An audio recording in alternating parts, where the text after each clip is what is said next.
What's up, guys? It's Tony from Streetball Strategies, where we use strategy to build your streetball legacy. Today we are talking about the art of relaxation. Now when I say relaxation, I don't mean kind of kicking your feet up after a long day of playing games. What I mean is sort of the opposite of being tense or uptight. Really, I'm talking about our natural human habit of digging in when the pressure starts to hit. When you start to feel the pressure of the moment, or when adversity sort of starts to kick in, we have a natural human reaction, which is to try to dig in and take control of the situation. And that is precisely why we do it. Whenever we feel pressure or adversity, we try to take control of the situation by digging into it. And the thought process being that if we control the situation, then the outcome of said situation is dependent upon us. And so we dig in and we tighten up and we get tense. Think of a spring when it gets coiled and how it's so tense when you coil it up. That's what happens to us when we try to take control of a tense, pressure-filled, adversary-filled situation. The problem with tightening up and digging in and suddenly being tense is twofold. One is that you're trying so hard to avoid losing that it kind of becomes a self-fulfilling prophecy. By trying so hard, you kind of heap the pressure onto yourself so much that it's uncontrollable, and thus you induce yourself into failure. Number two, it's super energy consuming, not just physically, but also it's very draining mentally and emotionally. So the reason we naturally dig in and tense up and try to take control whenever we are faced with adversity or pressure is because we have fear. It's the fear of failure. Failure can be defined by everybody in a different way on the streetball court. And so it's up to you to decide and to define to yourself what your own personal failure is. And you need to identify that in order to overcome it. Once you've identified your own definition of what failure means to you, really the only way to get over it is to go through it, meaning to experience it over and over again. That's really the only way that you're going to be able to efficiently deal with it. By doing so, you'll see that either your fear of failure wasn't as bad as you had made it out to be in your mind, or even if it is as bad as you thought it was going to be, you'll learn to cope with it and to deal with it. And through dealing with it and coping with it and learning how you yourself do that, you will inevitably get better. And by getting better, I mean you'll learn how to adjust to that pressure when it comes. And going through that experience, going through that repetition of all those experiences, that's where you'll find the relaxation. Relaxation will allow you to be focused in situations of pressure. It will allow you to see the details of a situation when you're in moments of pressure, because relaxation allows you to be present in the moment instead of being a prisoner of pressure when you're in that moment. It also has the stamina benefits that I mentioned earlier in terms of not being tensed up.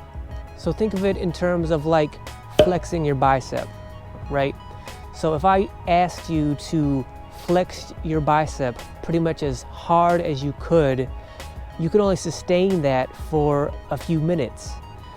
But if you just left your bicep in like a ready position and then only flexed it in the moments that you needed to flex it, instead of keeping it flexed as hard as you could the whole time, you could sustain that much longer. So think of it as like if you're playing a basketball game and I told you during the game to flex your bicep muscle as hard as you could from the very beginning of the game, that would only be able to be sustained for a couple minutes. But if you kept your bicep muscle at the ready and then only flexed it in the moments that you really needed to have that muscle be present and to press its force against an object, then you could sustain that for the entire game. Also think in terms of like late game free throw shooting, right? So you have players in the NBA who are not very good late game free throw shooters. LeBron James. And so when late game free throws come to pass and those players have to step to the line, they're not good at hitting those free throws in late game situations because they feel the pressure and they tense up. It may not necessarily be physically, it may just be emotionally or mentally, but they tense up in those high pressure moments because their fear of failure becomes so great in those moments of pressure and adversity. When the game is on the line, they tense up, right? If they would learn how to be relaxed, if they would learn to confront and identify what they define to themselves as failure and then be prepared for it and experience it, in those moments it wouldn't be as difficult to hit late game free throws because they would be more relaxed. You could also think of it in terms of like fighters, right? Professional fighters. Think about like Muhammad Ali, arguably the greatest boxer of all time. Have you ever seen him stressed out in the ring, like tightened up, like tense all the time? One of the reasons he was the greatest is because he was relaxed. He was at home in the ring the entire fight, and he would only tense up when he needed to. A more modern day example would be, say, in the UFC, say John Bones Jones. He's arguably the greatest UFC fighter of all time because he's so relaxed in the ring. He's mastered the art of being relaxed. He's taken it to a point where he seems so relaxed in the ring that when he does throw a strike or go for a takedown, it's so quick and so surprising, in part because he's gone from being so relaxed to suddenly being so tense when he throws a strike or he goes for a takedown, or even on defense when he's relaxed on defense and then somebody throws a strike at him and then he's able to have quick reactions to defend himself or get out of the way.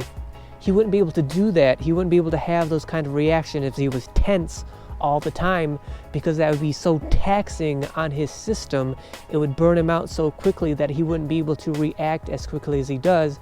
But because he's such a master of relaxation, he's able to react the way he can, and he gets out of the way or strikes so fast that the result is he's one of the greatest of all time. So to sum everything up, the way to get rid of your fear of failure is to, number one, be prepared, and number two, to go through the experience of failure. So number one, you do want to try to be as prepared for a game or whatever it is you're trying to do. You want to be as prepared as possible. You want to go into a game, per se, with the mindset that you've done everything you can to be as prepared as you can. And so when success happens, it happens because you were prepared for it to happen. But if you're as prepared as you can be and you fail anyway, then that's fine, and you did all you could do, but you failed anyway. And so you take that experience of failure and you use it to be more prepared next time. I want to thank you guys for watching this video, and if you guys like the idea of being able to relax when the pressure is highest, please go ahead and like this video. And if you guys like the idea of the philosophies of Streetball, go ahead and subscribe to this channel and hit that notification bell to receive future videos that cover topics like this. But the biggest thing you guys can do for me is to share this channel and share these videos. We're trying to get the word out as much as possible that videos like this exist on YouTube and on the internet that cover the philosophy of Streetball and not just the moves or the legends. As far as I know, this is the only kind of content that exists that goes over the philosophy of Streetball. So the more you guys share, the more we can get people in here to have a discussion. The bigger discussion we have, the more we can learn from each other. So thank you guys for watching, and I will see you guys in the next video. yo, relax your mind, let your conscience free. You're now rolling with the sounds of the B.A.D. B.O.I.